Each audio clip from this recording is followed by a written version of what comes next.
Olá, tudo bem? Seja muito bem-vindo mais uma vez ao nosso canal.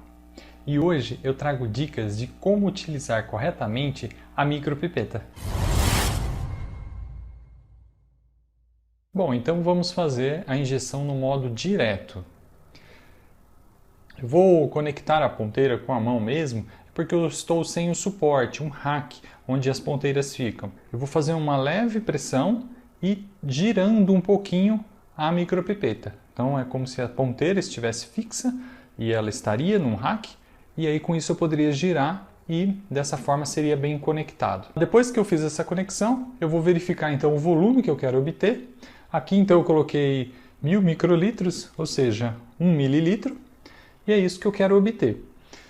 Eu vou segurar o meu recipiente aqui, no caso o becker, né? E vou então carregar, ou seja, eu vou pressionar até o primeiro estágio da micropipeta. Então, pressionei até o primeiro estágio. Vou mergulhar aproximadamente 3 milímetros, pode ser um pouquinho mais, e levemente encostado na parede do becker, de forma vertical, como vocês podem observar, e vou então soltar o primeiro estágio, obtendo assim 1000 microlitros, 1 mililitro. E vou transferir, encostando na lateral da plaquinha de Petri e pressionando até o primeiro estágio. Nesse momento, o que eu posso fazer? Eu vou pressionar o segundo estágio, para caso tenha algum resíduo que tenha ficado aderido à ponteira, e no caso eu posso observar que foi totalmente transferido o volume. Então essa transferência é a transferência que nós chamamos de direta. Então nós utilizamos somente o primeiro estágio para se obter o volume que a gente quer transferir, e na hora de realizar a transferência, descemos até o primeiro estágio e depois pressionamos o segundo estágio, para caso tenha ficado alguma gotícula presa à ponteira. Normalmente isso não acontece, mas em algumas ponteiras que não se tem tanta qualidade, essa gotícula pode ficar aderida. Então a gente recomenda para que você então adquira ponteiras de qualidade. Então vamos para o segundo modo de transferência, que seria a transferência reversa. Vamos deixar então configurado o volume, no caso aqui eu quero os mesmos 1000 microlitros. Vamos conectar a ponteira. Ponteira conectada, o volume já está correto, então vou segurar corretamente a micropipeta com firmeza e vou o quê? Pressionar o primeiro estágio e segundo estágio. Então seguro, vou apoiar o meu becker aqui, encostar levemente na parede, deixar a ponteira imersa mais ou menos uns 3 a 5 milímetros. Então vou succionar todo esse volume, tomando só um cuidado para que ele não ultrapasse o limite máximo da ponteira, para ele não adentrar a micropipeta, o volume não adentrar.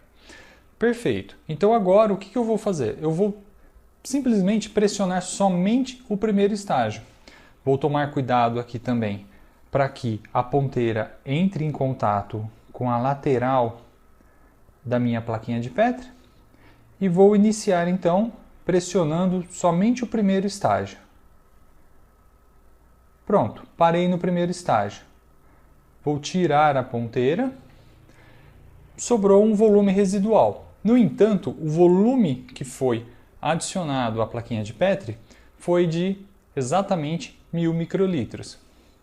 Então vou descartar, no caso aqui como é água, vou descartar na onde eu obtive. E agora eu posso fazer o quê? Soltar os dois estágios e posso ejetar. Então vou ejetar aqui a minha ponteirinha. E pronto, realizamos então o modo inverso de micropipetagem. Bom, nós temos um terceiro modo, que é o modo de pipetagem de um volume desconhecido. Tem um volume nessa plaquinha de Petri que eu desconheço e eu gostaria de saber qual é esse volume. Vou pegar a minha micropipeta, só que eu vou regular para um volume que eu conheça, mas não sendo a capacidade máxima da micropipeta. Porque aqui eu tenho uma ótima resolução, até 1000 microlitros, mas eu preciso que esse volume fique menor do que essa máxima capacidade. Então eu vou regular aqui para aproximadamente 500 microlitros. E eu estou imaginando que o volume que eu preciso recolher não seja os 500 microlitros. Eu imagino que ele seja um pouco menos. Então aqui regulando então para 500 microlitros. Bom, então eu vou conectar, vou pegar aqui uma ponteirinha nova. Vou fixá-la corretamente. Vou deixar imerso, né, o volume, tomando cuidado para não relar totalmente no fundo da plaquinha. E eu vou começar então girando até obter todo o volume que eu quero conhecer. Então, já obtive todo o volume, não tenho nenhuma gotícula, e com isso eu tenho então aqui um volume de 790 microlitros. Para ser mais preciso, 792 microlitros. Então, descontando os 500 microlitros, eu tenho então 292 microlitros que foi obtido da plaquinha. Então não há nenhuma gotícula e com isso então eu pude conhecer o volume que eu tinha no recipiente. Então essa é uma outra forma de se realizar então a micropipetagem. Então depois que eu obtive esse volume, eu posso então estar replicando no meu experimento ou simplesmente descartando a partir do momento que eu acabei conhecendo esse volume.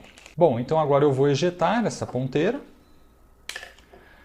e guardar a micropipeta no rack. Com isso, então, verificamos as 3 formas de se realizar a micropipetagem. A micropipetagem direta, a micropipetagem inversa e a micropipetagem de um volume desconhecido. Então, espero que você tenha gostado dessas dicas de hoje, referente à micropipetagem, e eu te aguardo até as próximas dicas. Tchau, tchau e até lá!